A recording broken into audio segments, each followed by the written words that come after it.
আল্লাহর নবী বলেন কুনা লিমান আও মুতাআল্লিমান আও মুস্তামিআন আও মুহিব্বান ওয়ালা তাকুনিল খামিসা ফাতাহলিক আও কামা ক্বালা আলাইহি সালাতু ওয়াসসালাম।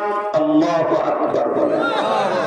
আল্লাহর নবী বলেন ও আমার উম্মত, তোমরা কোন আলিমান, তোমরা কোরআনের আলেম হও, আও অথবা যদি আলেম হতে না পারো আও মুতাআল্লিমান, তাহলে তোমরা কোরআনের ছাত্র হও। যদি কোরআনের ছাত্র না হতে পারো আও মুস্তামিআন, তাহলে কোরআন হাদিসের কথাগুলি মনোযোগ সহকারে শ্রবণ করো। সুবহানাল্লাহ বলেন। ভাইরা আমার, আল্লাহ নবী বিশ্ব নবী রাহমাতুল লিল আলামিন 3 নম্বর অপশন উল্লেখ করিয়া বলেন, উম্মতেরা রে, যদি কোরআনের আলেম হতে না পারো ছাত্র হও। যদি কোরআনের ছাত্র হতে না পারো, তাহলে কোরআনের কথাগুলি আমলের নিয়তে মনোযোগ সহকারে শ্রবণ করো। তাও যদি তোমার সময় না থাকে, তাহলে 4th নম্বর একটা অপশন আছে, আও মুহিব্বা। উম্মতেরা রে,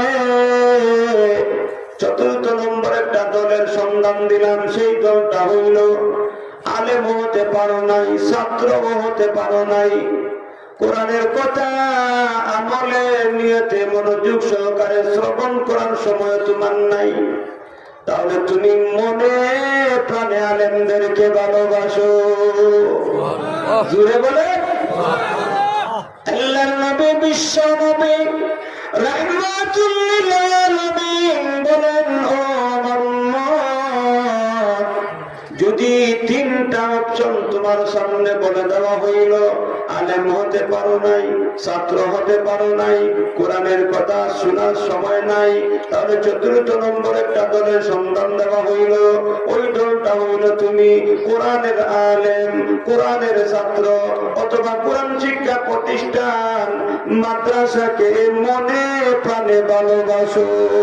সুবহানাল্লাহ। আল্লাহর হাবিব বলেন, যদি মনে প্রাণে আল্লাহর কালাম কোরআনের আলেমদেরকে ভালোবাসতে পারো, কোরআনের ছাত্রদেরকে যদি মনে প্রাণে ভালোবাসতে পারো, কোরআনের শিক্ষা প্রতিষ্ঠান মাদ্রাসাকে যদি মনে প্রাণে ভালোবাসতে পারো,